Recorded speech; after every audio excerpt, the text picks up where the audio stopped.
Good morning, everyone, and welcome to the formal action committee of the Commonwealth Transportation Board for the month of September. And I think it is a good idea. If you'd all please rise and say the Pledge of Allegiance. Pledge allegiance to the flag of the United States of America and to the republic for which it stands, one nation, under God, indivisible, with liberty and justice for all.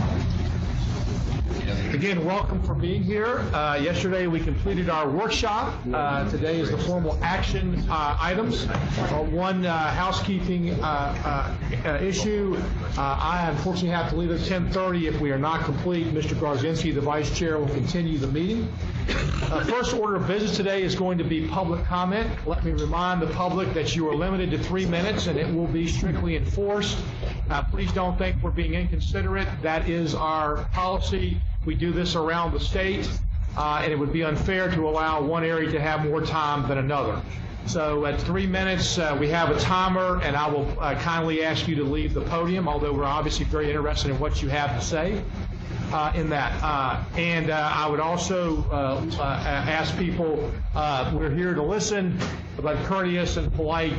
The board will not be responding, so if you ask any questions to the board, we will not respond. We don't do that. I would also invite you, we see there's a few things on our desks. We're more than welcome to take written comments. If you get them to the Commonwealth Transportation Board, I will make sure that they get to the various members of the board for deliberation.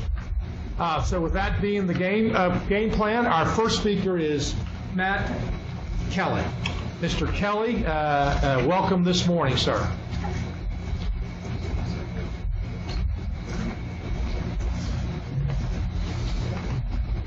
You guys ready? Is it on? Good. Okay, go. Matt Kelly, I'm the chairman of the local FAMPO organization. I'd like to thank the CTB for the regional project they've already approved during the first round of Smart Scale, and to Secretary Lane, VDOT Commissioner Kilpatrick, and their staffs for aggressively pursuing the Fast Lane grants and putting together the funding for the Atlantic Gateway Multimodal Initiative.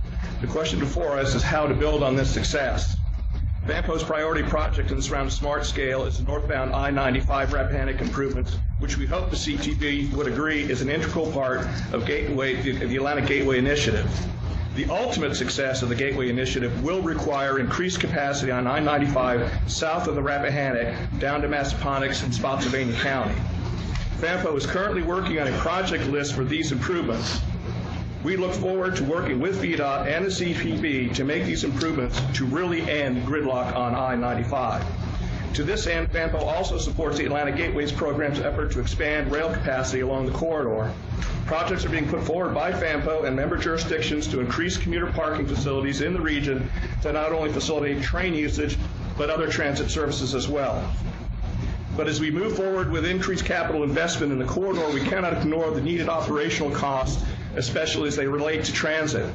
As Fredericksburg's representative on both the VRE board and PRTC, I need to point out that both are facing funding shortfalls that will have significant impact on their abilities to operate and or expand to meet growing demand. Maintaining an expansion of rail and bus service is critical to the ultimate success of the Gateway Initiative. The first step would be for the General Assembly to pass the gas tax floor for local gas tax. The reality is funding will be and will always be an issue with transportation. Efforts like Smart Scale are helping to streamline the process to ensure maximum return on investment, but some changes need to be considered. There needs to be some flexibility in weighting of projects, as some do not fit the rather rigid parameters in place. A project is proposed for safety purposes only, for example. Clarification needs to be made on how weighted projects who impact across regional jurisdictional lines, such as VRE. Finally, we do need to revisit the 1986 transportation allocation formula now used to divide the Smart Scale District Grant Program funds to make sure it reflects the state's transportation priorities. Innovative approaches to financing projects also need to be considered. And if the state is not prepared to consider them, then local jurisdictions may have to. The I-95 Rappahannock improvements were initiated at FAMPO, and as there was no funding available, we established a toll road authority. Understanding the realities we face today, it may be time again to at least begin the discussion on the pros and cons of local funding options for transportation. Similar discussions at the state level, of course, would be greatly appreciated. As the governor stated, the Atlantic Gateway Initiative will have far-reaching benefits for everyone who travels the Commonwealth, whether by car, bus, or train. FAMPO is prepared to partner with the state and other regional partners to make that statement a reality. Thank you very much. Thank you, Mr. Kelly. I should also mention that everyone who wants to speak today will have a chance, so even if you haven't signed up, after I go through the people that have, I will make an announcement for anyone who wants to speak will have the opportunity to do so.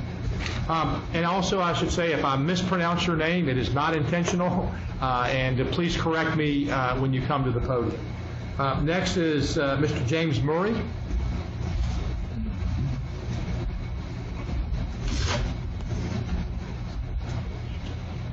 Good morning, sir. Good morning.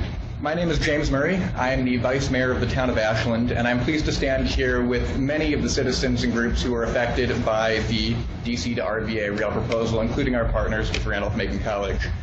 I'd like to use these few minutes to help ensure that everyone has a more complete picture of how the DC to RVA rail proposal impacts the town of Ashland. It's been a long process to get us to today, and that process has been confusing, frustrating, and terrifying on the best of days. I say terrifying not because there is fear of the unknown, but rather because what is known is so fundamentally devastating to the town of Ashland. I'm not using hyperbole here. Any proposal that runs third rail through Ashland's downtown is suggesting nothing less than the absolute destruction of everything that makes Ashland Ashland. Many feel justifiably that their voices were never heard and that significant and damaging decisions were made without adequate public input. This project is still many years away from funding. Please, why not take this opportunity to slow down, to refocus, and to properly engage with the public? I'll note this project was first sold to us as high-speed rail, and then later as higher-speed rail, and now we're usually hearing about it as enhanced capacity rail. This product has changed so much, but now it appears that it may be too late for a real public dialogue. You can change that. Clear and transparent communication has been an issue throughout this process. Let me avoid that here and be as absolutely clear as possible. The town of Ashland is vehemently opposed to the addition of a third rail through any portion of the corporate limits of Ashland. The statement is the very core of our position, but it is certainly not our only position. We want to be involved and we want to be informed. The town of Ashland is committed to working with the entire Ashland community and DRPT and this board to explore new options and to build a community consensus. I know that we began from a position of no, but we would like the opportunity to work with you all to find a position of yes. With that in mind, I have a series of requests for the Commonwealth Transportation Board. Number one, oppose any addition of a third rail through any portion of the corporate limits of Ashland. I cannot say this enough. Number two, slow the process to ensure that voices are not being drowned out by the speed of the project, and to allow us the opportunity to build consensus to find an acceptable solution for all of the parties involved. There are solutions out there. We would love the opportunity to help you find them. Three, allow the Town Council and the greater Ashland community the opportunity to provide input to determine a feasible solution to the concerns of crippling freight and passenger rail congestion. And four, finally, please take the time to visit the town of Ashland. It's right down the road, or rail, from where we're meeting today. Spend time admiring the historical homes that border the tracks. Take a stroll through our downtown shops or dine in our restaurants. Wander around the beautiful Randolph-Macon College campus. These integral pieces to the Ashland community are all in imminent danger. Please, don't destroy our town. Thank you. Thank you very much. Ms. Kathy Abbott. Good morning. I'm Kathy Abbott, Ashland Town Council. I just wanted to kind of paint a picture of Ashland for you, and I think nothing captures the spirit of the town more is our biannual Ashland Musical Variety Show, in which, in our tiny little town, 400 people get up and perform. Every performance sells out the 750-seat Blackwell Auditorium of Randolph-Macon College, which has been an integral part of our community for more than 150 years. The town has its own song, it has its own slogan, the center of the universe. We are a tight-knit, community-centric, walkable town. We have businesses where we gather, like Cross Brothers Grocery, Ashland Coffee and Tea, and the Caboose Cafe, and these are all on the tracks that run through the heart of Ashland. Cross Brothers has been there for 104 years. We are a designated Virginia Main Street Association, and Main Street hosts the popular Chalk Walk and Train Day, which draws thousands of train enthusiasts every year. In recent years, Main Street has added Light Up the Tracks, and during the holidays, all of the historic homes and businesses along the tracks are lit up with lights, and the intention is to be a postcard to all the Amtrak passengers and freight conductors that roll through town. Ashland isn't just any small town. We were born a train town nearly 160 years ago, and we've celebrated that distinction ever since. I mean, if you look at some of the pictures we put out, it was a resort town, and everything was built on the tracks, including some of our most beautiful historic homes. It's like a river, and it's waterfront property to us. Let me back up.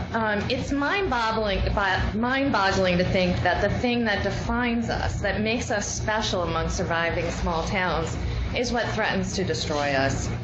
Adding a third rail through the impossibly tight right-of-way in the middle of town would not only eliminate one or both sides of Center Street, access to parking and businesses gone, access to the front yards of these historic Center Street homes gone, everything that has made Ashland successful, livable, walkable Ashland gone.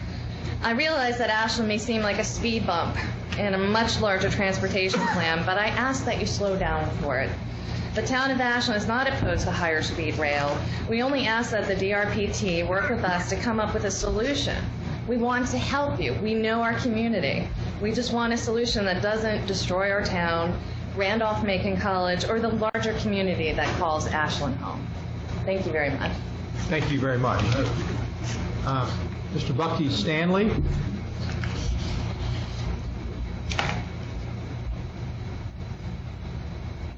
Good morning, sir. Thank you very much, Mr. Chairman. As yesterday I signed in as Aubrey Stanley. I thought I might have some clout, but that didn't work. You saw how they treated me, Mr. Stanley, so I don't think... Thank you very much. For the record, I'm the chairman of the Hanover County Board of Supervisors. I've had the pleasure of being sworn in 9 times in the historic Hanover Courthouse, so you can add up those years.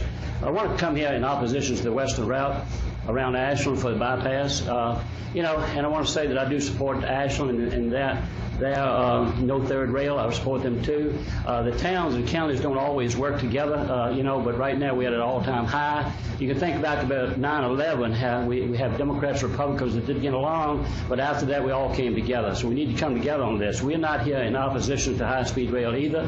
We think that's going to happen. We know it's a lot of bucks, a lot of money, and a lot of time. It probably won't affect me at all. I'm getting to an older situation in life, and I probably won't get to do it. If I'm living in Beaver Dam, if you ever heard of that, Beaver Dam in western Hanover, where we're getting ready to get a bridge across the river up there going into Spotsylvania. You're going to meet at Parlow in Spotsylvania next week. So thank you all for all you do.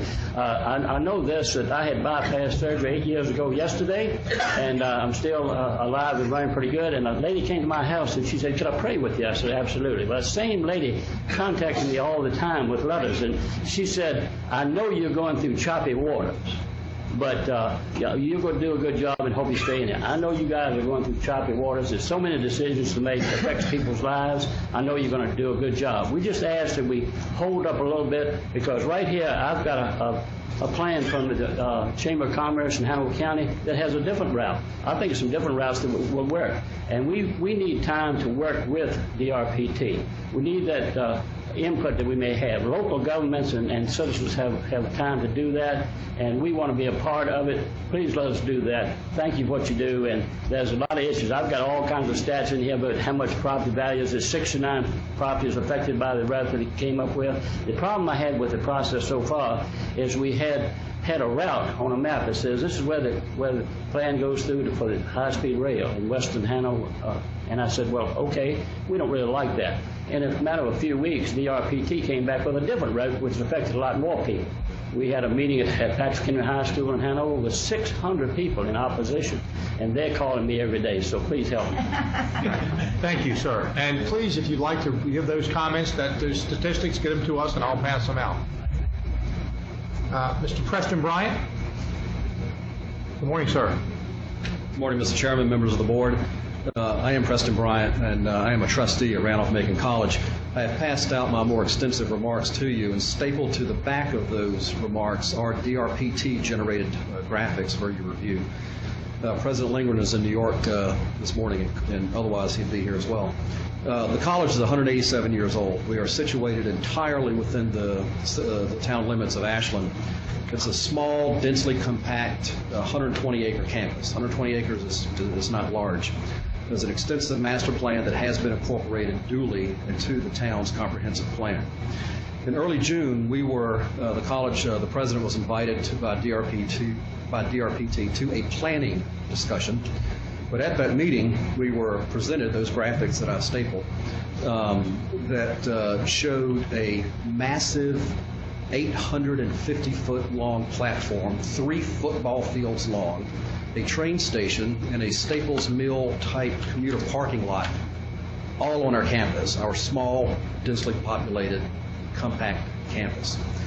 And at the same meeting, it was insinuated that there was little time to look at alternatives, little time or resources, and so this was sort of fait accompli, this is it, boom. That certainly alarmed us.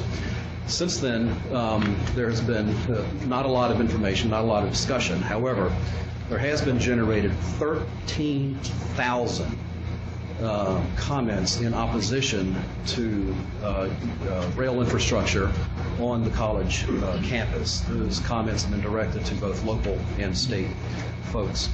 At the end of my remarks, you will see that there are a number of requests. One is we ask this board to do a deep dive, really look at and understand the impacts to the town and to the college property. Come visit us. We will host you. And the number 4 item on there is, in particular, please remove any recommendation, any reference, any pictures, any graphics of any infrastructure on college property in existing documents. Don't make that recommendation, and we will be most grateful.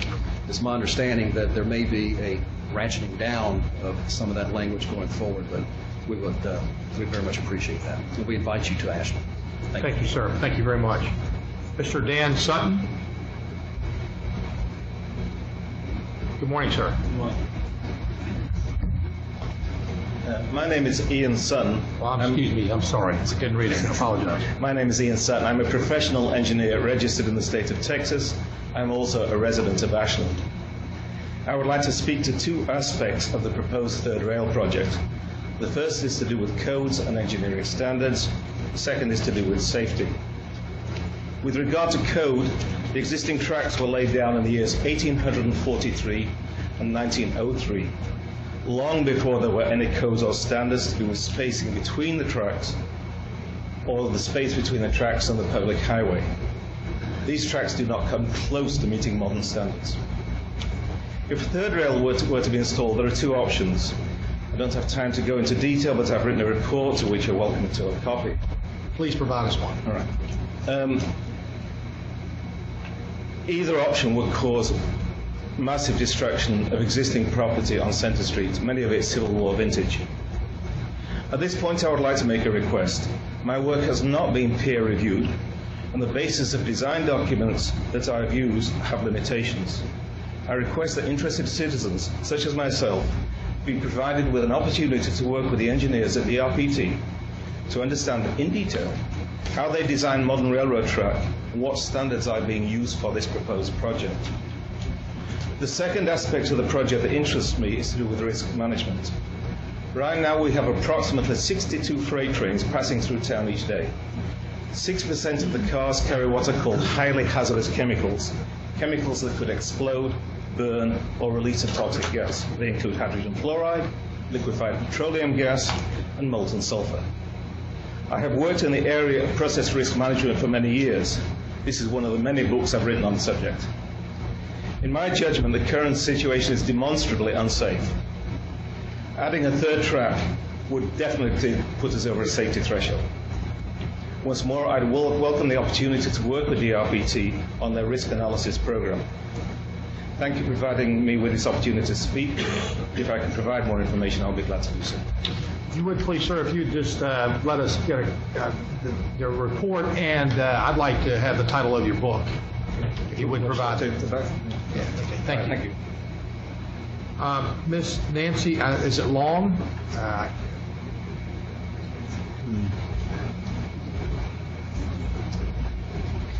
Good morning. Good morning.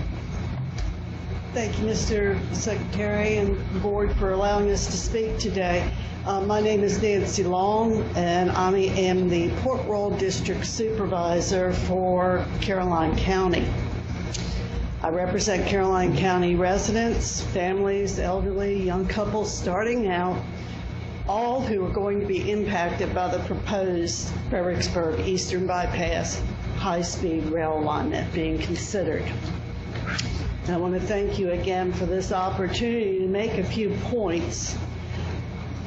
I want to voice strong opposition to the bypass on behalf of the Board of Supervisors, Caroline County. The proposed route is located in the county's resource-sensitive area, which is intended to protect and preserve agriculture, environmental sensitivity, historic and rural features of the Rappahannock River Valley and the northern Caroline County. The Eastern Bypass alignment is inconsistent with the resource-sensitive area designation and the county's comprehensive plan and zoning ordinance. Moreover, the proposed alignment will have a profound negative impact on citizens and the county itself, not just the involved properties, but those in the surrounding area. First, in the decline of their quality of life. Second, in financial injury due to diminished property values. And third, by affecting 3 major commuter routes. Further, should the bypass alignment be approved, it'll likely take years before funding is available and construction can start. Yet, as soon as a preferred route or a recommendation is made and published, it's certainly going to affect our citizens. They are going to be left in limbo for years with the potential of a rail line hanging over their heads like a dark cloud. Regardless if they stay or if they choose to go, their property values and their financial future will be affected. I ask you not to lose sight of the impact your decision will have on real people who will be deeply affected by having something that they love and they have worked their lives for taken away. And don't lose sight of your local county governments. When property values go down, the tax base goes down. When the tax base goes down, you know what we have to make go up.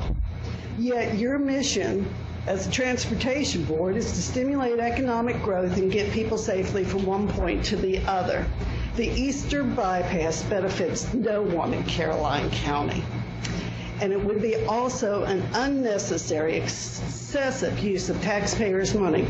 Why build 14 miles of rail when you've got a third rail just a mile away from this actual location here?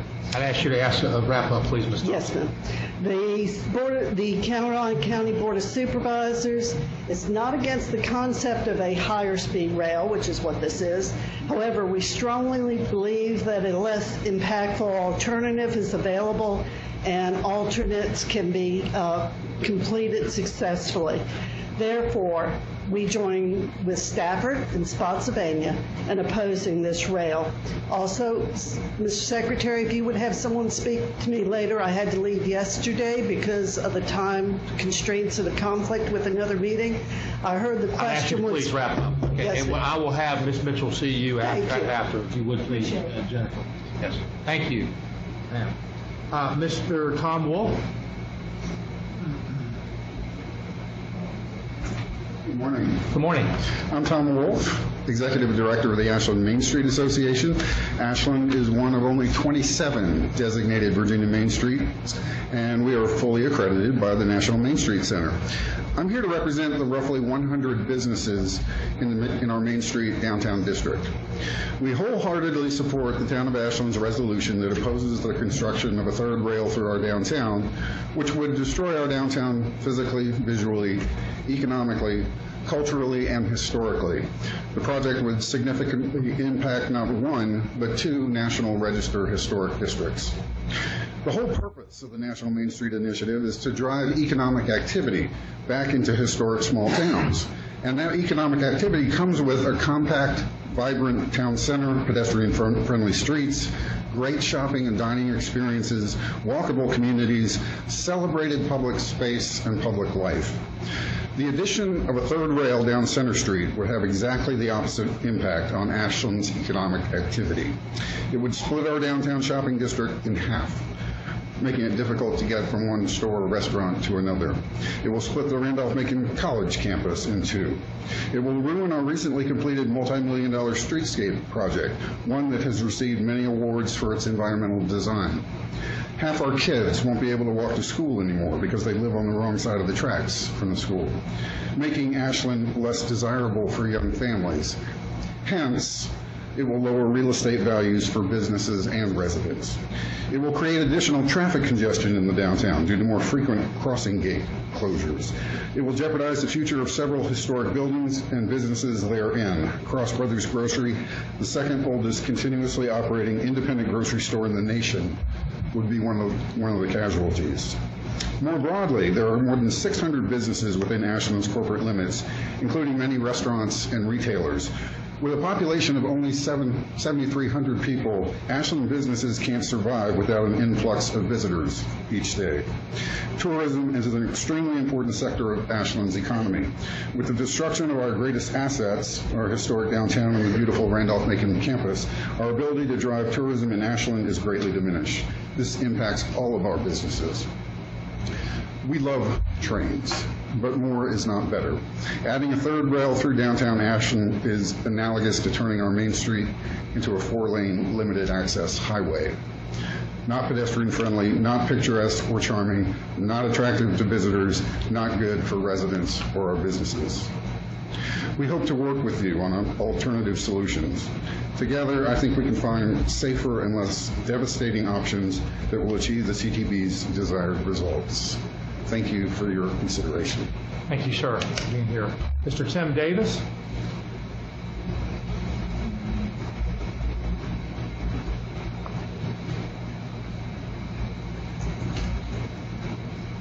Good morning, sir. Morning. Thank you all for the opportunity to speak here. Tim Davis, I live at 3418 Fredericksburg Turnpike. Property splits Caroline and Spotsylvania counties. I reread your letter in the Freelance Star before I got up here, and I appreciate that and your comments. And my three sort of responses would be: one is, I agree with almost everything you wrote. You know, myself and many of the residents in this area are really not opposed to the concept of high-speed rail and the goals of reducing congestion. We're all familiar with congestion in this area. I would also say that the one thing that you asked for that I'm not sure I can give you is patience, and I will explain why on that, right? So you've already heard, and I hope you're building a picture here, or already have this picture that a lot of communities feel like this review of these options was premature to go into it, that there's a lot of work yet to be done, and people are very concerned about the lack of transparency, the lack of communication, before heading into these studies, right? You asked for patience and you said, these studies are not complete yet, we're working on it, right? And one thing I want acknowledgement of is the damage already being done by the fact that the studies are taking place of the bypasses as they exist. I'm speaking specifically for myself, the eastern bypass option around the Fredericksburg area. My home will be 200 feet from the proposed double freight lane bypass. I can't do any work on my house. I can't refinance my house. I can't sell my house because my property values have already dropped. I have neighbors whose deals have fallen through on real estate, people who aren't building homes. It's happening now. It will continue to happen so long as the bypass is in any way being considered. Okay, so if so damage already done. Damage will continue to be done until this is off the table. So if the draft survey comes out, study comes out and says, oh, this option, yeah, maybe lots of problems, but it might work, we will continue to suffer. And we will suffer for years and years and years, even if this never gets built. I am asking you, please, sir, to interact with DRPT, and please, if the study cannot be stopped, because I do feel like the study was premature, if it can't be stopped, then please, when the draft comes out, make this eastern bypass option a not viable option so that all of us can get back to our lives, okay? And try and return to normal. And that doesn't mean that some option might not happen in the future, but just this one clearly is not going to work out. And so please don't leave us hanging on this. I would also like to add that I really do not believe, Virginia Constitution as amended in 2012, this bypass, and DRP has answered this question and said... I asked you to wrap up, Mr. Davis. Okay, sure. This bypass these lines, if built, would belong to CSX. And I believe CSX is only putting in 5% of the money, and eminent domain would be required. And the Virginia Constitution does not allow a private corporation to benefit from eminent domain. All right, so that would be the one argument I have saying this is truly not a viable option. So thank you. Thank you, Mr. Davis. Thank you very much for being here. That's all that I have that have signed up. Is there anyone else that would like to address the board this morning? Yes, please come forward and state your name. Thank you. I'm Michael Martin. My wife and I reside along the tracks in Ashland. About 20 years ago, I was riding up I-95 and pulled into Ashland to wake up and get a cup of coffee. And I saw a directional sign that led to historic Ashland. So I followed the sign and I found turn-of-the-century homes, a well-kept, neat business district that was representative of or reminiscent of the early 1900s, beautiful small campus, people bustling about. In other words, a picture of small town USA and scenes that are sadly disappearing from much of America. I went home and described this to my wife, and she dug into her pile of Southern Living magazines and found an old article that described Ashland as a historic, vibrant, warm, civic-minded community or town. Just what we were looking for. So we moved to Ashland. Not only did we move to Ashland, my wife insisted that we move a 100-year-old three-story house from the outskirts of Ashland 2 miles into the center of town right along the railroad tracks. Ashland has proven to be everything we were looking for and more. History, energy from the college, tourists from all over, shops, restaurants, cultural events, concerts, the variety show, and much more. People come to Ashland to dine, to shop, and to watch the trains. And we've got a front row seat. We love it, especially our grandkids. In fact, my 2-year-old grandson, when he visits from Pennsylvania, comes charging in the back door yelling, "Oma, Opa," because he's wanted to see a train. But a third rail through Ashland would destroy all this. With its necessary safety strictures, its rerouted transportation restrictions, the loss of businesses, loss of homes, front yards, and so forth. We recognize that progress and development are not only important but essential, but it would be a tragedy to lose this irreplaceable piece of Americana. So I implore the board to find a solution that will not destroy Ashland and the surrounding community. Thank you. Thank you, sir. Is there anyone else who would like to address the board?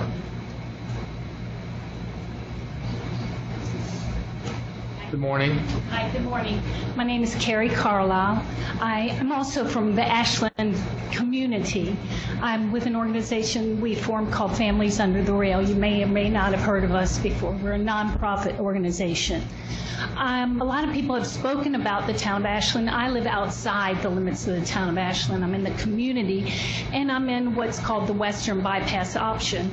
As a matter of fact, the second drawn line goes right through my living room. My husband and I are building our new home. We haven't moved in yet, and but before that, it would plow down a pre-Revolutionary War home that was also adapted after the Civil War, and a family who's lived there for over 100 years are there.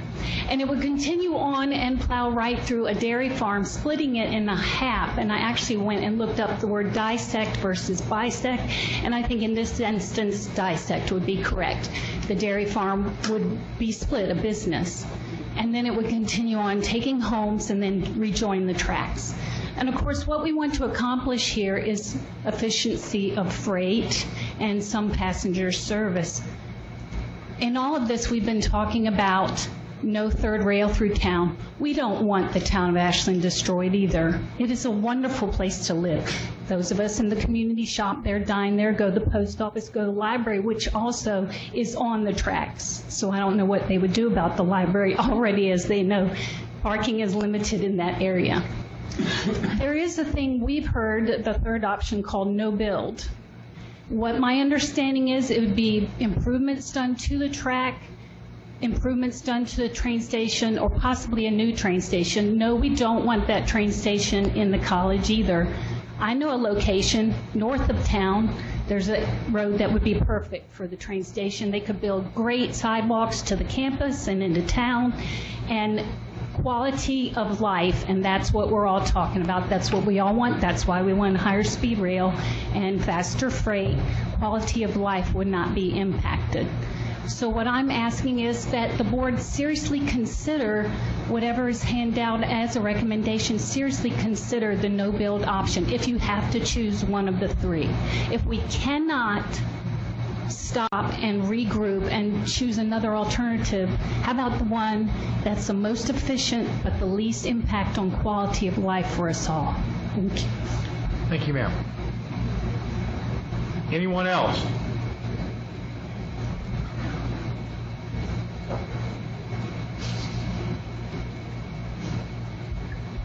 Mr. Chairman, members of the board, my name is Mike Fincham. I'm the Director of Planning for Caroline County, Virginia.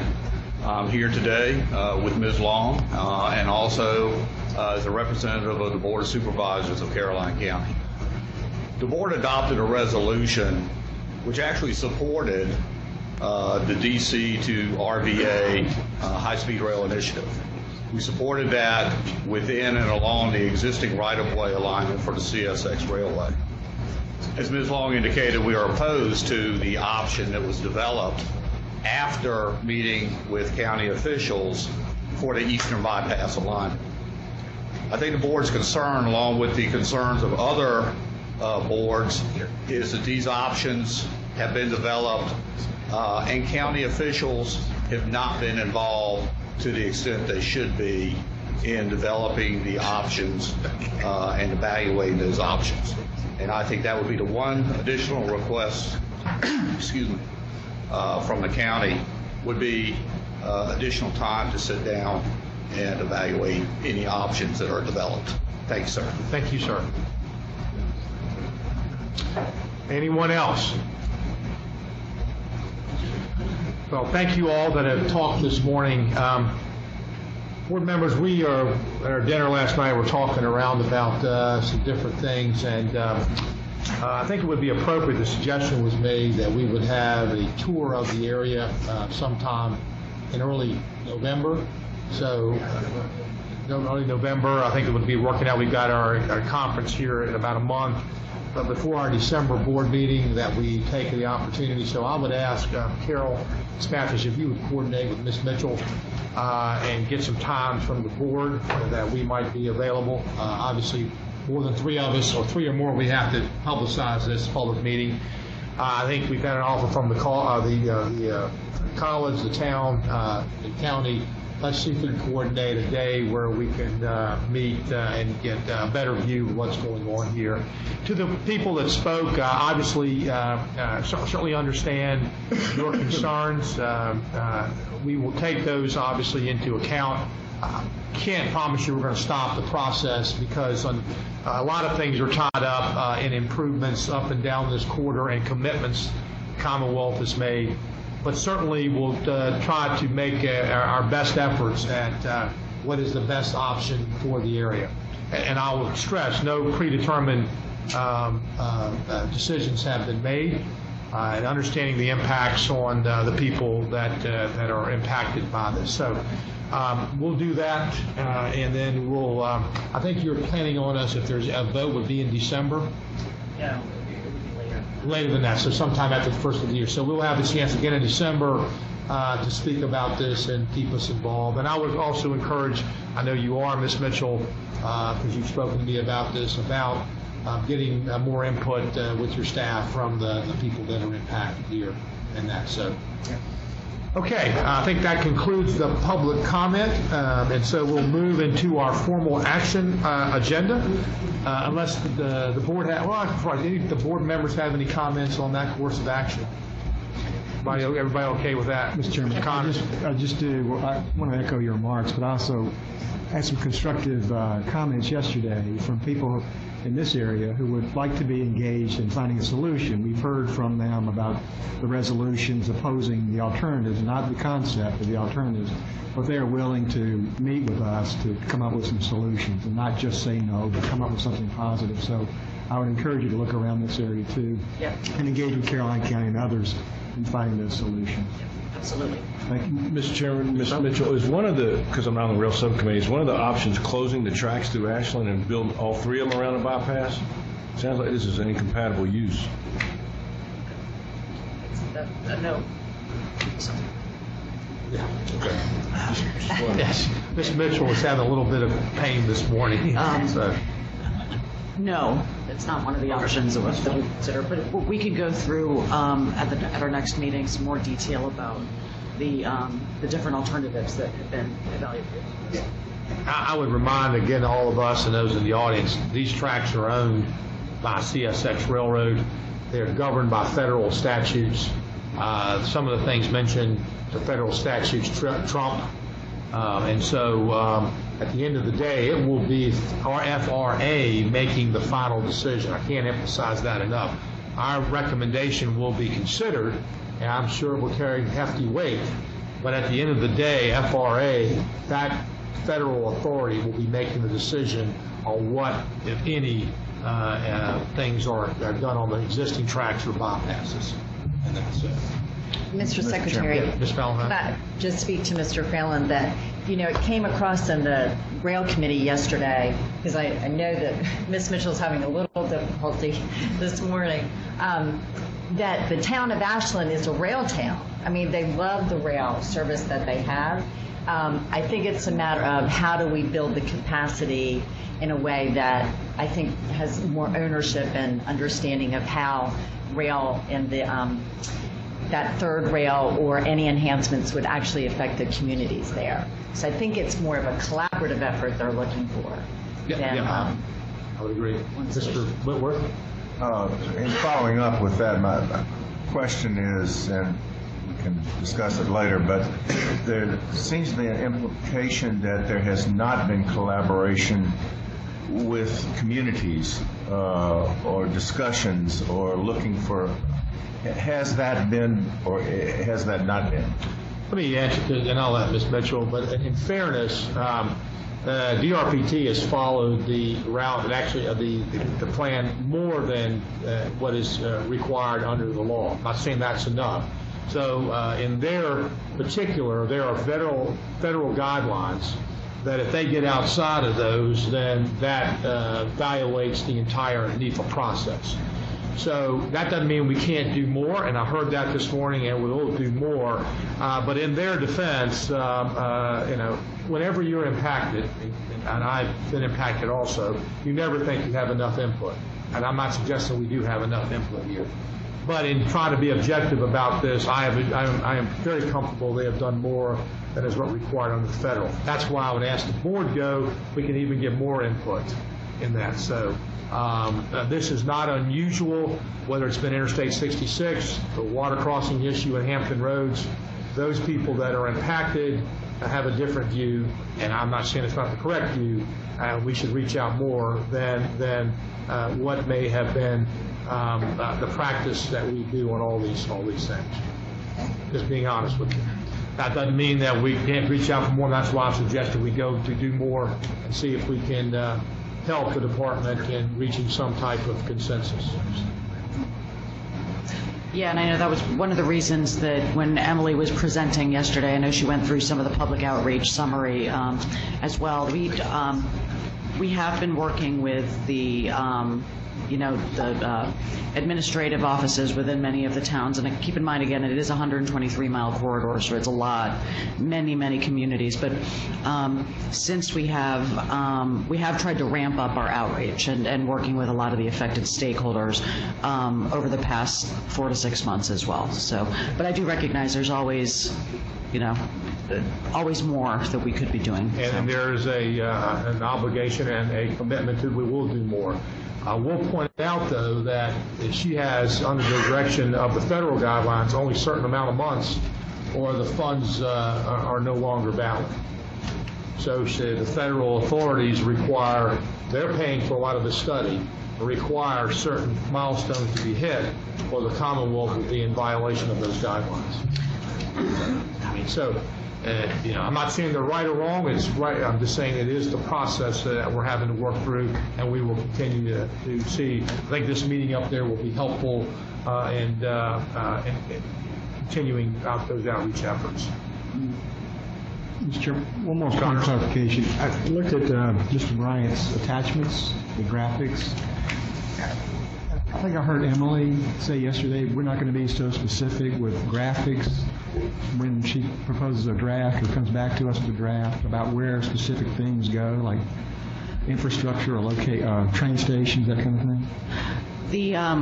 We do have conceptual engineering that's been done as part of this, the NEPA record as part of this.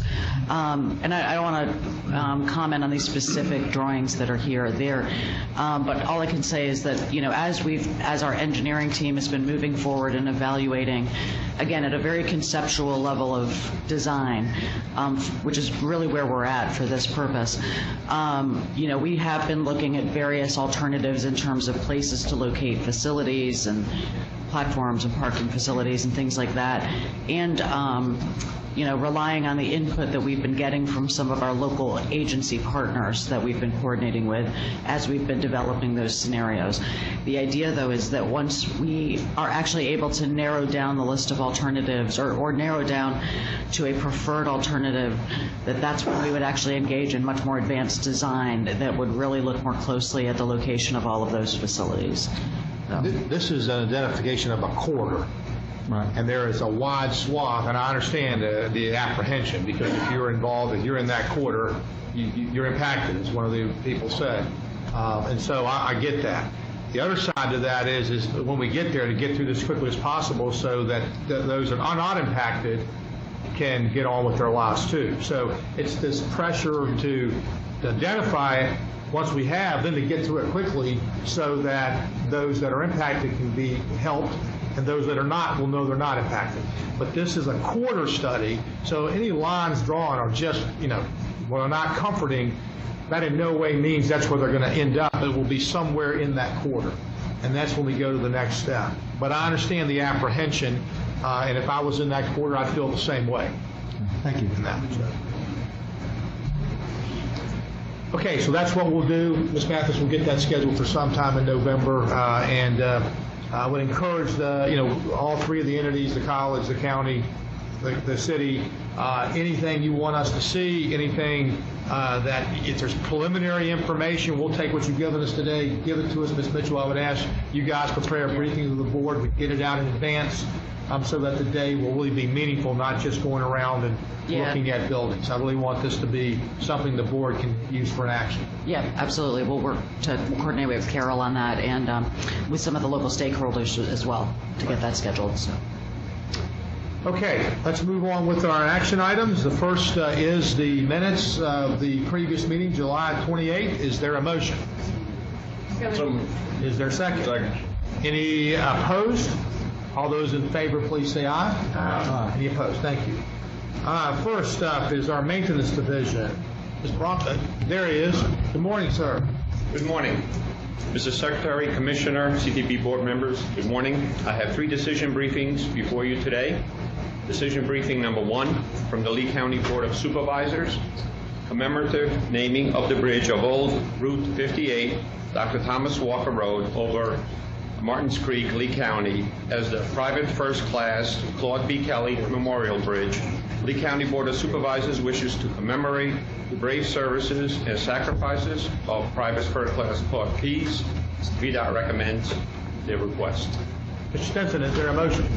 There is, sir. I would move if we would accept. Is there a second? Second. Any comments, discussion? All those in favor, please say aye. Aye. Any opposed? Thank you, sir. Thank you. Decision briefing number 2 from the Lee County Board of Supervisors. Commemorative naming of the bridge on Route 640, Schaefer Ford Road over Schaefer Creek, Lee County, as the Reed Williams Memorial Bridge. Lee County Board of Supervisors wishes to commemorate the life and contributions of Reed Williams. Mr. Williams was instrumental in the design, fundraising, and construction of the Lee County Veterans Memorial Wall. He was also a member of numerous military, civic, and charitable organizations. VDOT recommends this request. Mr. Stinson. I would move that we accept the recommendation. Second. Is there a second? Second. You know, I thought about this, and you know, I think I'm going to change our practice because of these brave men and women. I think I'm going to ask all those in favor to please rise on these instead of just raising your hand. So all those in favor, please just rise. Thank you very much. Passes, yes. Thank you. Decision briefing number 3 from the Frederick County Board of Supervisors. Commemorative naming of US 50 Northwestern Pike, Frederick County, from State Route 37 to the West Virginia state line as the Korean War Veterans Memorial Highway. Frederick County Board of Supervisors wishes to commemorate and honor the lives of the men and women who served in the Korean War. VDOT recommends also this request. Mr. Whitworth. I so move, Mr. Secretary. Is there a second? Second. Any discussion? All those in favor, please rise. Thank you, sir. Thank you. Okay. Next up, we have Ms. Pryor. Good morning. Good morning, Mr. Secretary, members of the board. I have 2 items for you today. The first is the addition of 6 projects to the 6-year program. All 6 projects are fully funded, and they are funded with monies that do not go through Smart Scale. They're funded by the locality, they're safety projects, and MPO-funded projects. I recommend your approval. Is there a motion? So moved. Second. Any further discussion or comments? All those in favor, please say aye. Aye. Any opposed? Ms. Pryor? Thank you. The second item is our normal monthly transfers. I recommend your approval. So moved. Second? Second. Discussion or comments? All those in favor, please say aye. Aye. Any opposed? Thank you. Pryor, you're adding 1,000. Ms. Brown, good morning. Good morning, Mr. Chairman, members of the board. I have 2 agenda items for your approval. Action item number 6 is a request for economic development access funds. This is for a project in Patton Park Development in Dinwiddie County. This project has been fast-tracked since the governor's announcement in August that Aldi Foods was building a division headquarters and distribution center at this location. This project is being pursued as a bonded project, even though the county does have a business, since this does allow them more time to document their investment. The county has requested a maximum allocation of $650,000 to build this access road that's estimated to cost $1.37 million. We would request your approval of this request. Mr. Williams. I would move that we adopt the request. Is there a second? Second. Any discussion or comments? All those in favor, please say aye. Aye. Any opposed? Ms. Brown, next. Okay. Action item number 7 is a revenue sharing reallocation. This request was submitted by Dickinson County. This county would like to reallocate revenue sharing funds from 2 revenue sharing projects that are completed and have a balance to DC Caney Ridge Road. This is a project that has actually been in the county's secondary 6-year plan since 2008. Currently, it is their number 1 priority in the county. This transfer would accelerate the project from its current advertisement date of July 2020 and to an add date of July 2017. We request your approval of this request. Mr. Stinson. I so move. Is there a second? Second. Any comments or discussion? All those in favor, please say aye. Aye. Any opposed? Thank you, Ms. Brown. Mr. Gustafson. Must be something related to technology, traffic management or something. Good morning, sir. Good morning. Good morning, Mr. Chairman, members of the board. In July, we briefed the board on the Advanced Traffic Management System contract and all the items that are associated with it. This is a 4-year contract for $20 million to award a sole source contract to Q3, formerly doing business as Open Roads. This is a key piece of our innovation technology plan that we've been working with the subcommittee on and will help us improve the way we operate our transportation system in Virginia. We received approval from the Virginia Information Technology Agency on September 7th. We have a signed contract from the contractor, and we recommend your approval to authorize the commissioner to execute this contract. So moved. Motion, is there a second? Second. Is there any comments or discussion? Yes, Mr. Kasperitz. You can understand the reason for the sole source in this case. Scott, can I get you to talk to the microphone so they can get? I understand the reason for sole source in this case, given the consolidation of software types. As we look forward to the end of this contract, will we be in a position to competitively bid this? That's something we'll have to evaluate at the end of the contract, the question about whether we will have to reevaluate the marketplace, and that's something that we did at the end of this, at this stage, is we have to evaluate the market. If something's changed in the market, then that may lead us down that path. That's something we'll evaluate at the end, either 4 years, 6, 8, or 10 years. This is a proprietary product that we're buying. It is a sole source solution, yes. They have, I wouldn't use the term proprietary because they use open source software that is available as opposed to a unique solution. Okay. I would just encourage you to start looking early in that next selection phase. I know it's 4 years out, but it takes time. Understood. This contract is, I'll call it the first big step in terms of the full integration of our operation centers statewide, so they're redundant, they're operating on a common platform. The first attempt to do this was under the larger Serco contract. If you recall, that contract included the computer side, it included the floor operations and the people that watch the cameras and the patrollers out on the road. And we couldn't get it to work. This company, Q3, which again was Open Roads, they're well established and understand our system.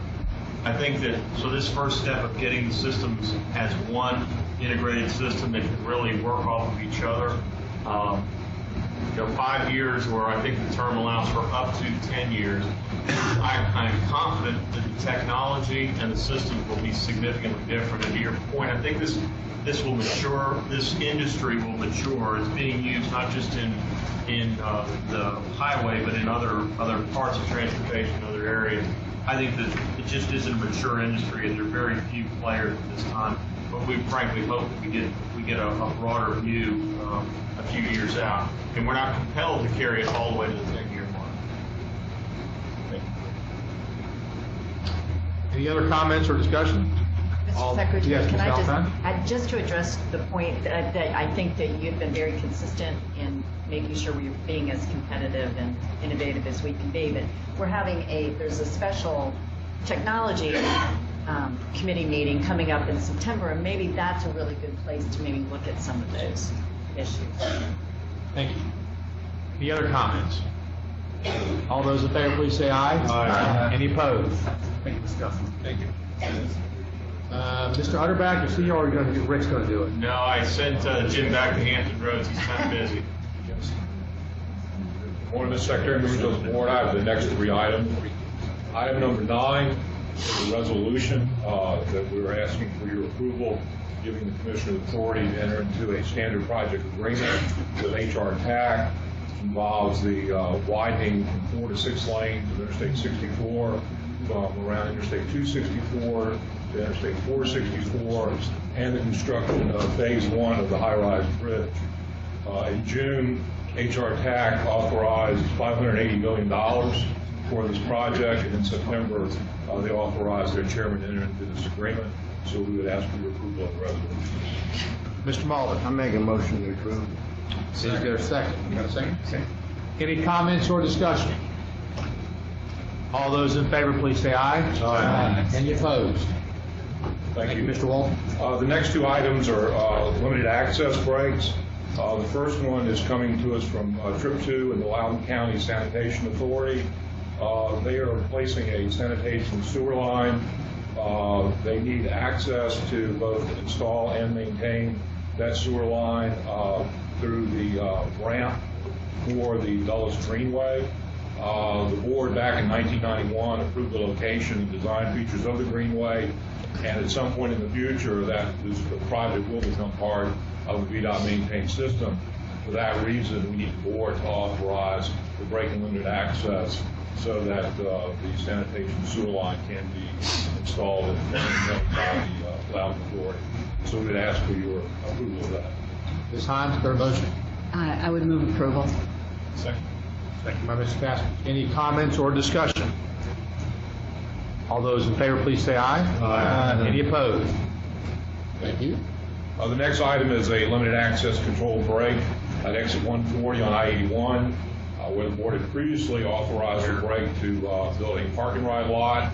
The one thing that we forgot to include was also a break to allow pedestrian access to the sidewalk along Route 311 to a bus facility so that folks parking in the parking ride lot could then go up and catch the bus. So again, we would ask for your approval for this limited access break. Mr. Fairley. So moved. Second. Is there a second? Okay. Any comments? Discussion? All those in favor, please say aye. Aye. Any opposed? Thank you. Mr. Lawson, there you are, sir. You were hiding back there, weren't you? Good morning, Mr. Secretary, members of the board. The next three items that I have for you this morning relate to a discussion yesterday and the previous meeting. The first item for you is item 12. It is the resolution that authorizes the secretary, the delegation secretary, the actions that are needed to be able to put into play the bonus obligation funds we talked about yesterday. This is a standard resolution that we've done every year to allow us to fully utilize those bonus obligation dollars. Unless there's any questions, I would ask that you to is there a motion? Mr. Drazinski, motion. This is for $90 million. Is that right? It's $90 million. Is there a second? Second. Okay. Any discussion or comments from Mr. Lawson? All those in favor, please say aye. Aye. Any opposed? Mr. Lawson. Thank you. The next item for you, item 13, is related to the Virginia Transportation Infrastructure Bank. As you recall, in July, I presented to you changes that were being made to the guidelines as it relates to House Bill 1887, which made some changes in the criteria, mainly eliminating the grant program and tying it more to some of the priority structures that we now have in place. If you have questions, I would ask that you favorably act on this item. Is there a motion? Move to approve. Second. Second, okay. Discussion, yes, Mr. Mr. Lawson, how much is the bank now? The bank now has, I'll confirm for you exactly, but it should be around $30 million. How much? Pardon? How much? Around $30 million. Now that's unencumbered. Okay, we got some cash that hadn't been used, but unencumbered money is about $30 million. And how much go in there every year, Mr. Lawson, under the new? Well, it receives a portion of the interest earnings. It's probably around $5 or $6 million, depending on the balances. I just have a quick question. Yes, Mr. Tom. Why does the final maturity on these loans exceed the instrument we're pegging the interest rate to? The final maturity on these loans is, I think, 35 years. And my question is just a technical one. Why do we structure it so it exceeds the interest rate and obligation that we match? We tied it to the 30-year MMD just because it was a structure that's easily tied to. But we tied to a 30-year instrument, but the maturity is 35 years. I don't. I can answer that a little bit. That's what they typically use their practice. Remember, the bank is there to enhance things that to get the projects that potentially would not be available under a standard type of credit facility. not that these are not secure, we go through a pretty exhaustive process, but we have much more flexibility, and they've just used 30 years as the benchmark for the rates. Yeah, I just don't know why the term's not 30 years. Because the deal may not pencil out work in the 30 years. And I'll add that the 35-year term that you see there is consistent with the way TIFIA works. So we kind of mirrored it after that. Thank you. Is the average length of payoff still 35 years, or these get paid off earlier? Of the few we've had, we've built them. The Loudon project actually has a shorter term, and we've actually started to receive some repayment on that project. There were triggers in there tied to the development, so they won't all necessarily be full 35 years. It's very dependent upon. So your average length of maturity may be less than 35 years. Oh, absolutely. It's which may therefore average out on your 30-year component. Yeah, it's a final maturity of 35. There's no history on it. Yeah, there's no history. It's only been there was a couple very large projects that took the majority of the fund, which were fairly long in that. So I would remind the board, though, at any time, and I'm not suggesting you want to, it is up to the board, could take monies to put more money over there. I'm not suggesting we should or we should. I'm just reminding you to do that, have that authority.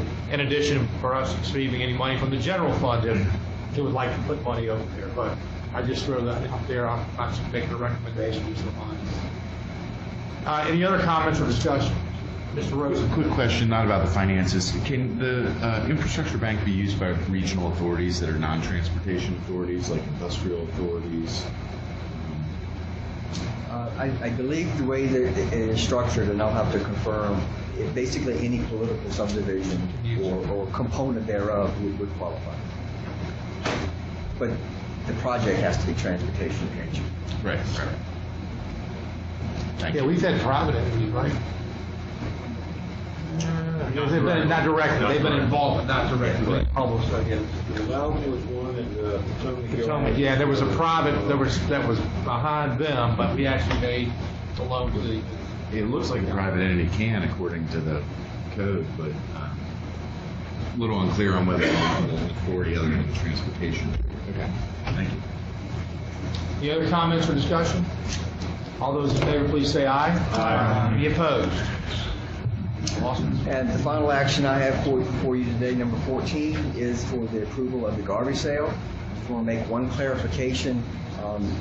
The resolution, it limits the sale to a maximum principal value of $400 million. The title just says $381 million. So just want to make that clarification. The $400 million is to give us room to size the deal as we put it together. So that is just want to make that clarification. Is there a motion? Motion. Second. Any discussion or comments? All those in favor, please say aye. Aye. Any opposed? Okay, Mr. Lawson, any idea what the Federal Reserve Board is going to do today? No, sir. No, sir. I'm not going to weigh in on that one. Thank you. All right, thank you. Mr. Salas, good morning. Good morning, Mr. Chairman, members of the board. I bring before you today 5 projects valued at $172 million. I'm happy to report our construction industry is still robust. We continue to get good competitive bids on most of our work. I'd like to introduce these one at a time, if you don't mind. The first project that I bring before you is the biggest one today, order J66. This is the I-64-264 project in the Hampton Roads District. We had 4 bids, which is good competition for a project of this size. We've analyzed the bids. We think we have a very good offer, and we think it represents good value, and we recommend it going forward. I don't know if you need to abstain or not, Mr. I think I'm better abstain. He probably does. Okay, I'll move that we adopt it. Mr. Williams. It's going to be on his tombstone. Is there a second? Second. I'd like to want to comment here. This is the same contractor that is the contractor on the I-564 intermodal. And Mr. Kilpatrick and I met with them in resolved to our satisfaction, both financially and construction-wise, that project, getting it back on track. So I'm very comfortable in suggesting this is a good bid, a good qualified contract. Agreed. And this is the risk briefing that I provided to you yesterday was a summary of the work we've done on this project. We're looking forward to this moving forward. This is an HR TAC funded project. There was a small amount of engineering and maybe a small amount of right-of-way that was state and federal funds, but the bulk of this is being delivered with HR TAC funds. And this is phase 1 of 3 phases of improvements to this interchange. Any other comments or discussion? All those in favor, please say aye. Aye. Any opposed? Next project is K21. This is Stafford County, Fredericksburg District project for replacement of bridges over 6 bridges over rivers on 995. We had very good competition, 7 bidders for a project like this, really good competition. We've analyzed bids. We have good competition. We think it represents good value. Mr. Connors. I'll move to approve. Second. Is there a discussion or comments? All those in favor, please say aye. Aye. Any opposed? Next I didn't see any traffic yesterday, but I guess Mr. Connors. 2 times up here, no traffic. It's the Atlantic Gateway, man. Y'all did a great job. Congestion's a myth. Keep it in the rain. In the rain, that's right. Next project is J74. This is a replacement bridge over Route 23, the Holston River in Scott County. We have 8 competitors. Again, excellent competition. We've analyzed bids. We think we have good value recommended award. Mr. Stinson. I so move, Mr. Chairman. Second, Ms. Williams. Any comments or discussion? All those in favor, please say aye. Aye. Any opposed? Next project is U01. This is an on-call contract for rock slope repairs in the Stanton District. We have 2 competitors, but for this type of work, that's reasonable competition. I think it represents good value recommended for Mr. Whitwer. I move for approval. Second. Any comments or discussion? All those in favor, please say aye. Aye. Any opposed? And the final project today is J73.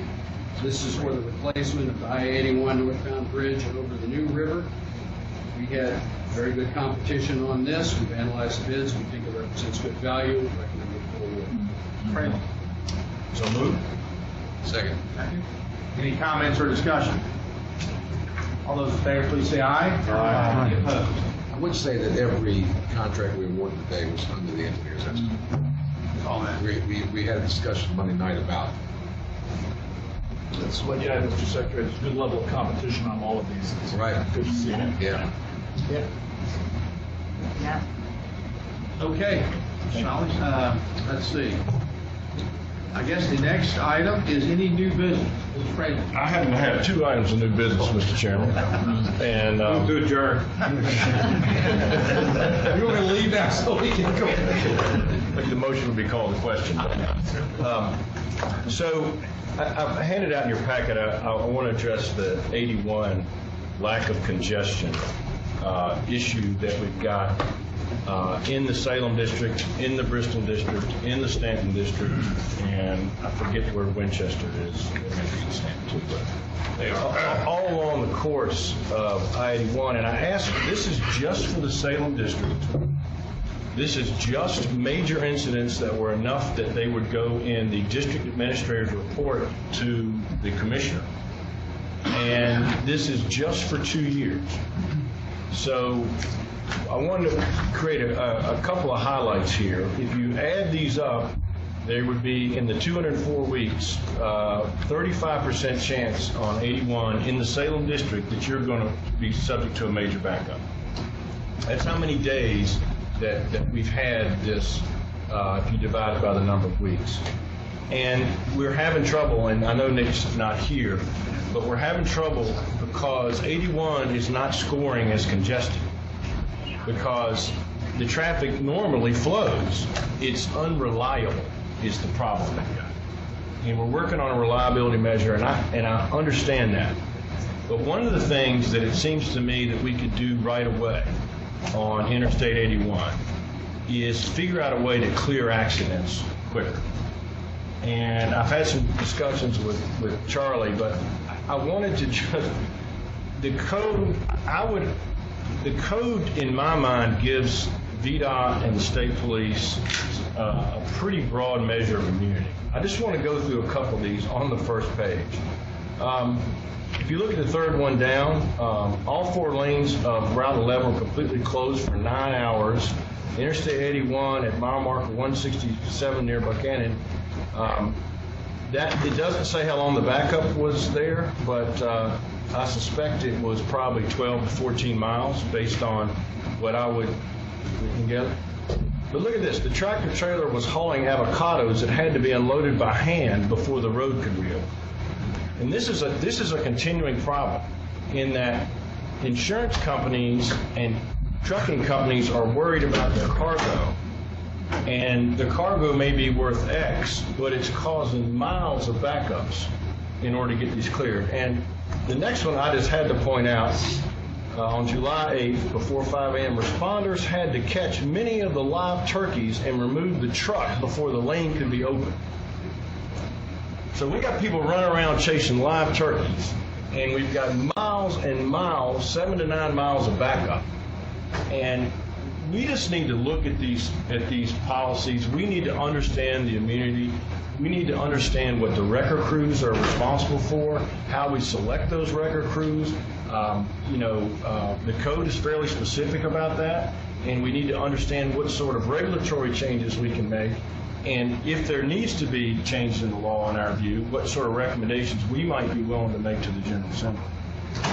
They may or may not act on it. But so I would just request that the commissioner come back before the next board meeting and brief at least me, if you are not interested in it, at least the people on 81, thoroughly on what our options are, what we can do, and how we should proceed on these issues. Because at a minimum, this is something that shouldn't cost the Commonwealth a lot of money, but may have a major impact on the amount of delays that we're suffering. That's item 1. Let's take item 1 first. Okay. Do we have a sense of the board that we would instruct the commissioner to follow up on Mr. Fraley's suggestion?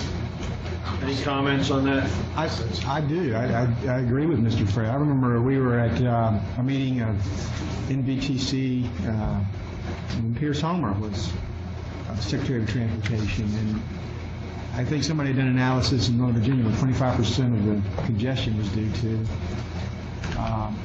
bumper, just minor incidents. And we questioned then why it took so long for state police and first responders to move people off the road, take care of the incident, but move people off the road and get rubbernecking, minimize the rubbernecking. And it's not as serious as that.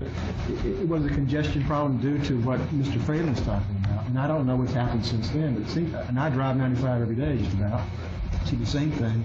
I don't see a lot of improvement. So yeah, I would totally agree with that. Mr. Commissioner, you want to comment? Yeah, absolutely. And Mr. Fraley and I have had a real good discussion about his concern and frankly my concern about these incidents. And his focus is on 81. My focus is on Virginia. Let me give you 2 examples. Yesterday, overnight, a piece of construction equipment struck a bridge, southbound 95 right at Parham Road. Fortunately, I wasn't commuting to Richmond. Closed 2 of the 3 lanes for an extended period of time to recover the piece of equipment, but more so because it had deflected the beam 3 inches further down, so we had to remeasure and repost the structure so we didn't have a overheight in it again.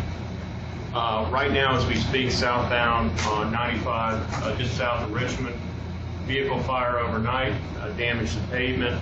2 of the 3 lanes are shut down. So our folks are out there right now. It's south of Richmond, folks, so as long as you don't have to go south of Richmond, you're okay. But again, these types of incidents are occurring on our system There are code provisions that provide some authority for VDOT. The authority, as long as there is some hazard, generally speaking, in Virginia law, the fire chief's in charge.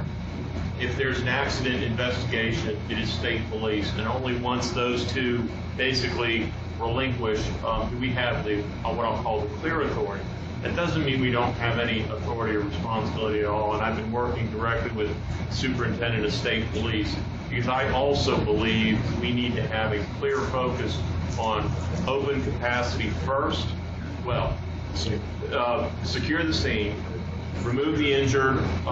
If it's a fatality, there are certain required investigative steps that have to occur. If there's livestock, they weren't actually wild turkeys, they were domestic turkeys, and the last thing we need is a domestic turkey flying in the window of somebody's car on the interstate.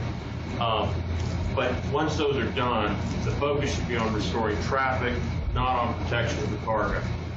Cargo is important, but we need to realize that it's not just the cargo laying on its side, it's all of the cargo that's sitting in the back of it. Trucking industry is concerned. They're concerned from an insurance record perspective, but they're equally or maybe even more so concerned about the delays and the problems that it causes for all the rest of the trucks. So what I told Mr. Fralin is that we absolutely would come back with some suggestions and some more information. Again, I'm working directly with the Colonel, and if you didn't see the paper this morning, he's having some real challenges with the state police. They are over 100 troopers down, and they are having a difficult time keeping up also. But I think to reinforce to the state police, to fire and rescue, to our folks over and over again, our first, once it's secure and safe, get folks out of the road as quickly as we can, and worry about the cargo later. It is never we never move things as fast as I'd like. And I actually questioned some incidents yesterday. I was able to get more detail on why, but I do think this is something that we're going to continue to apply pressure to expedite some of this scene clearance. Okay, seeing no objection. I just wonder if I could, Mr. Chairman, usually when you win, you stop talking, but I have a hard time understanding that. There are legitimate reasons that we need to close these lanes. And fires, some of the bridge structures, I get all that. It's just there are times when we can't, and I agree safety needs to be first.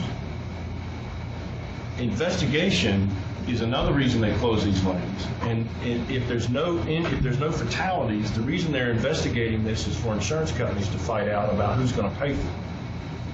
And that, to me, is not a legitimate reason to keep all the lanes closed. So, there are a lot of things. I know we're doing a pilot program in the Stanton District on big weekends and staging wrecker crews. I'd like to see that maybe expanded up and down 81. There's just a lot of things that we can do, and I really appreciate all that you're doing. Just to comment on that, that are some of the things I know is going on at Hampton Road. It's not just an issue there. Obviously, when the queuing at the tunnel, when you stop that, it takes hours and hours to get back.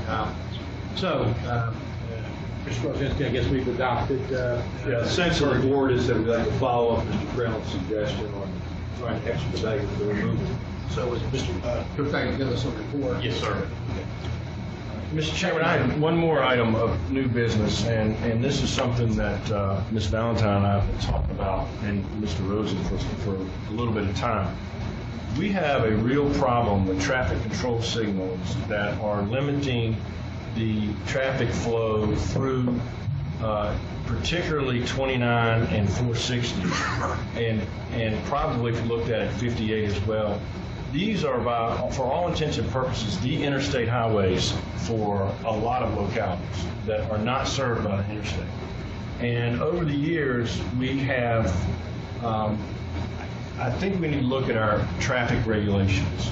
From what I can tell, and again, I would request that the staff come back with a thorough briefing on what the regulations are and what's required under the code.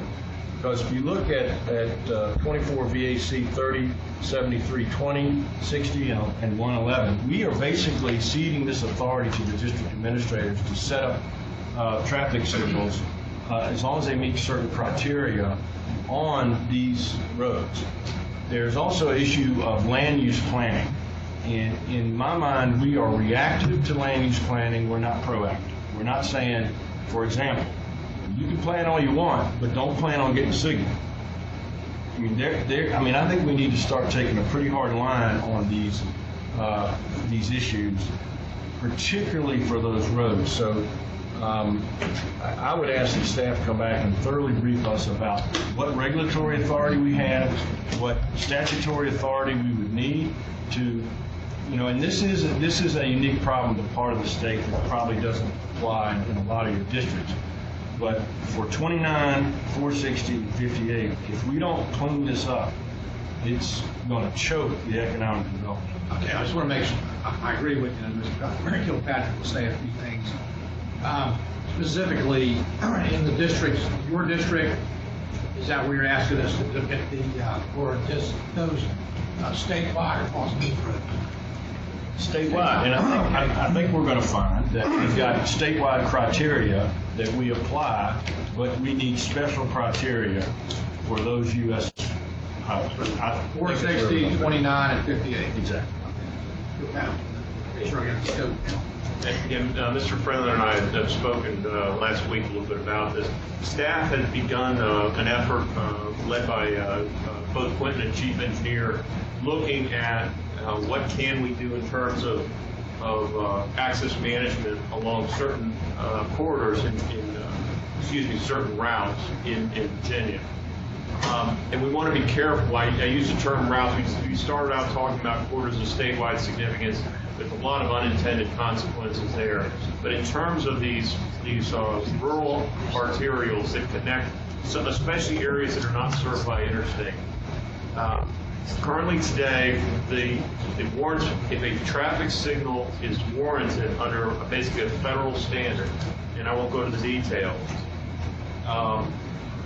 it's typically congestion and safety, we are driven towards installing that signal. So really, there are a couple things that I've already asked staff to look at in terms of new crossovers on existing divided highways, on eliminating crossovers on existing divided highways, and in cases where traffic signalization is warranted at a new or existing crossover, a higher state on certain roadways, and I think Mr. Franz articulated well some of those critical corridors and parts of Virginia that are only served by the primary system, that we need to protect those corridors. It's very difficult at the permit stage to do that, to exercise that control. So control that can occur prior to that has a much greater likelihood of success. But we're going to come back with some recommendations, and we'll be able to provide at least some preliminary suggestions and recommendations by our next meeting. Ms. Valentine. If I could just build on what you're saying too, because I represent Lynchburg. We have no interstate, so the access, the corridors of statewide significance are the lifeblood in our communities. But during one of the public sessions in Lynchburg, it came up about access management. A gentleman named A. Craig Hill actually spoke to us about it, and you, Mr. Secretary, charged our district administrator and the Lynchburg district to actually look into access management on some of our major corridors and access points. And they are working on that right now. And what I would just say is that perhaps, Mr. Kilpatrick, that could be some addendum to the work that you're doing where at the state level, is that they're actually looking at how we can manage it and enforce it in some areas to kind of give more teeth to some of these decisions. So anyway, I just mentioned it, and it really came out of a public hearing and people coming to you. So. Well, Mr. Chairman, and we need to look at it and get the data, but I don't want, this sounds like a really good idea, and of course you do this, the home builders are going to come, the locals are going to come, because if you take, the example I use a lot is Bedford County, they built a stoplight, probably I don't know, 1,000 yards from an existing stoplight to create a Lowe's. Now, that's a lot of revenue for the Bedford County, but nobody's looking out for the statewide traveling public, and somebody needs to. Let me make a comment, I'll come over there. I think this is an opportune time because of what's going on. Governor McCullough's administration, a restructuring of VEDP, and what they're doing is Go Virginia. And one of the things that Todd Haymore, the new Secretary of Commerce, have asked him is that better coordination on where their projects are and where we are. Because you're exactly right. What's going to happen is, this is not an effort to stop economic development. It's an effort to better work with it. And that's what we're going to get. And so I could not think of a better time for this study to work. In fact, one of the things I was going to ask Mr. Kilpatrick to do, and I'll ask him to do it after the study, is to sit down with the head of VEDP and others and say, here's where projects we got going, here's where we see problems. How can we better work together? Well, that'd be great, because what's going to happen? We are going to stop economic No, we are. development because we're going to put stoplights everywhere and nobody can do that. That's exactly just like we did on what we had on 29 in Salisbury. Exactly. I got it. Mr. Castleman. I just want to identify, I think it's a statewide problem, and it affects Northern Virginia every day. Every time we add a light, it's death by 1,000 cuts. Yeah. And we don't notice because it occurs just continuously at this consistent pace, and it is an outcome of poor planning. In the case of the Lowe's, there may have been a parallel road option that would have brought it to the next intersection and eliminated that light, but we're always behind the curve. And the planning entities expect us to make these lights work after they've already planned, approved, or built the structures. Yeah. Mr. Williams.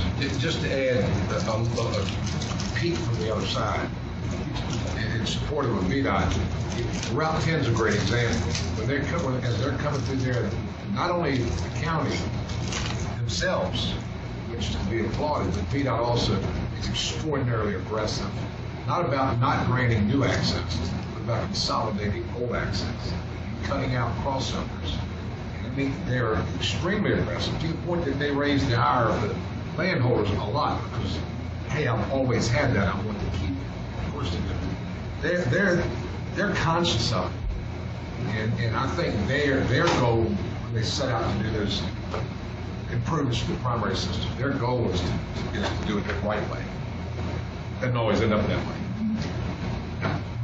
My witness has been they're trying to consolidate and eliminate, keep traffic. It becomes difficult if the locality is not in support. And I've dealt with this for 25 years in both profession, with the government and in private practice. Those challenges, when it gets down to those local decisions, there are certain retailers that will claim they won't come without a traffic light, and so that sometimes skews the decision making at the local level. That's why better coordination up front, saying here's our master plan, so when they're talking to those people. Right, but and we'll see what the recommendations are. But I hear things like better planning, working together, trying, until we say no. And I would like the outcome of this to be, I'll just tell you what, I think that any stoplight added on 29, 58, or 460 ought to have a vote by this board, because we're the only people looking out for the traveling public. And you're right, I mean, you get lobbied, and it's just there. We'll see what happens. Aspiration for economic development, local government. I agree. But there's I will have, in addition to this, I'm sure Mr. Donahue, something I know he's interested in, the Office of Intermodal Planning, I will have him weigh in on the policy side also. And I think you're right. And again, that was a big part of, I think, why this board has to be independent. Because these are going to be unpopular decisions, but will be necessary where we don't in terms of our infrastructure. Mr. Conley. Wait one comment. That's what said. So again, we'll bring back, I'll call it an interim report by the October meeting with give an opportunity for the board to make comments, and we'll work towards some final recommendations for the board to consider. Any other new business come before the board? Mr. Chairman. Yes, Mr. I Conley. do want to have one item stemming from a meeting I think Mr. Fralin and Mr. Rosen have with Virginia Tech, we're having a meeting of the Subcommittee on Innovation and Technology at Virginia Tech. We were asked to come down there. Fast forward a little bit, it's expanded a little bit. We were going to look at the Smart Cities initiative that they are undertaking, as well as their Smart Road and Smart Transportation solutions. But I asked them to also include an update on Data Portal that Dean and Morale are working on, data analytics, and also autonomous vehicle progress that Ronique is making. So we've expanded a little bit. We've brought in some other people from Northern Virginia who are also working on smart cities so that we can finally share best practices. That's one problem we have around the Commonwealth is just sharing these things, get two stovepipes. So hopefully this meeting will allow people to learn about what's going on in other parts of the state. That's next week, next Tuesday at Virginia Tech. I don't know how the invitations were sent out. What time does it start? 9 a.m. And Mr. Connors, I would, we thought about trying to get the whole board there. We just didn't have time. Things are moving very fast at Virginia Tech. The VTTI is going to have an expansion that's going to double its size very quickly, and they've got all the major automotive manufacturers, all the rubber. I mean, this is a big deal that's going to move really quick. And so if you get up there, it'd be worth your time, I think. Except you saw the announcement by the Federal Secretary Ponch yesterday. No. New guidelines about this, and that it's now requiring these manufacturers to share their information because this is moving quicker than the governments can move. So in other words, I think that's going to be important because there was an article yesterday, I think it was in the Wall Street Journal, by the chairman of Audi, who is this very nature taking a little different view, saying it's going to be a little longer than what people because they simply don't have the regulation. So I think it's critical that we stay on top of this. I might also add that I read in the paper today that a new association was created in, I think McGuire Woods and Williams and Mullins are on top of it. They're representing the Autonomous Vehicle Manufacturers or Association. So you're right, it is moving fast, and we need to be on top of it. Okay, any other new business? He's not here, I got to bring him back. Any more new business?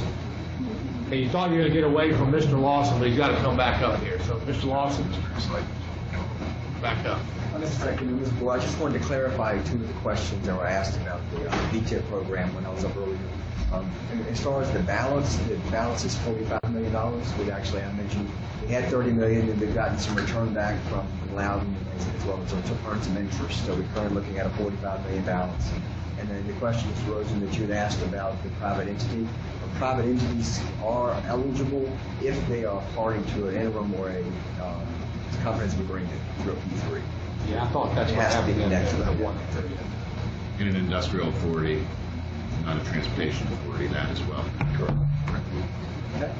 Thank you. Mr. Lawson, thank you. Okay, any other business? All right, we will be adjourned. And our next meeting is at the Transportation Conference.